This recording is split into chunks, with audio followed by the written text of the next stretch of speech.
Okay, hi guys. So this week we were working on multiplying fractions. And so now you probably are wondering, when would you ever use it? Like, why do we ever need to multiply fractions? So when this is all over and we're allowed to invite people over, I'm going to cook dinner for 8 of my friends. And so the recipe calls for 2.5 cups of sauce, 4 cups of noodles. I'll need 8 servings of Jell-O for my 8 friends, and I'll need 6 cups of cherries. So I need to know, do I have enough?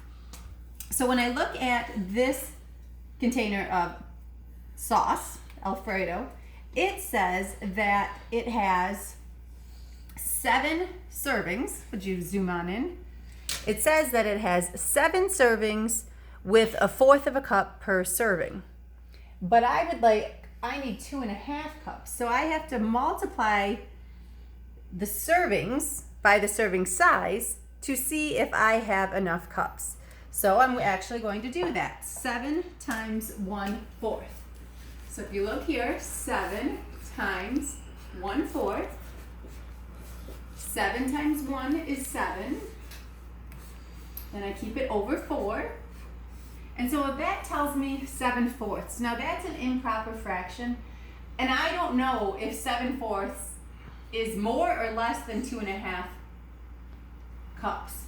So this is really a division problem. So now I need to say, all right, 7 divided by 4. So 4 times 1 is 4. 4 times 2 is 8, which would be bigger. So I need to put the 1 up here. 1 times 4 is 4. Subtract, and I get a remainder of 3.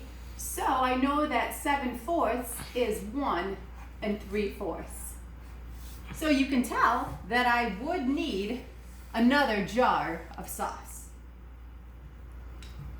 I can check that. I can check my 1 3/4 just to make sure that really is 7/4 by saying 4 times 1 plus 3. So 4 times 1 is 4 plus 3 is 7/4. Okay? So for my recipe, 1 jar of Alfredo wouldn't be enough. Okay, the next thing in my recipe is the noodles. And it says that I have 8 servings, and each serving is 3/4 cup. So I'm gonna multiply 8 times 3/4 to see if I have 4 cups of noodles. So 8 times 3/4. And I'll say, all right, well, 8 times 3 is 24. 24 over 4. And again, that's a division problem.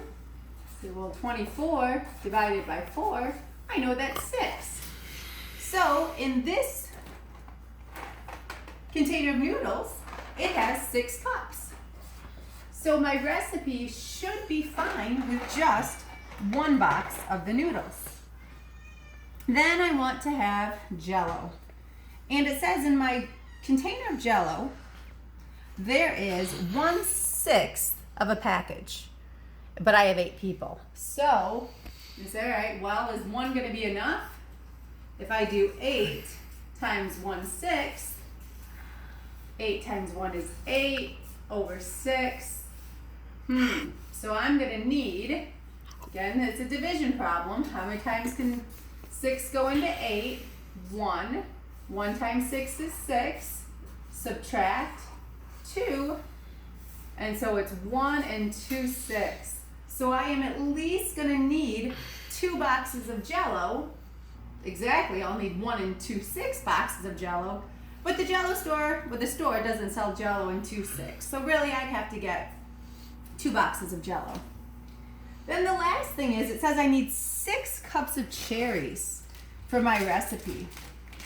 So if I look here, this says that there are 13 servings, and each serving is 2/3. So I need to know how much is in my cherry bag to know if I have 6 cups.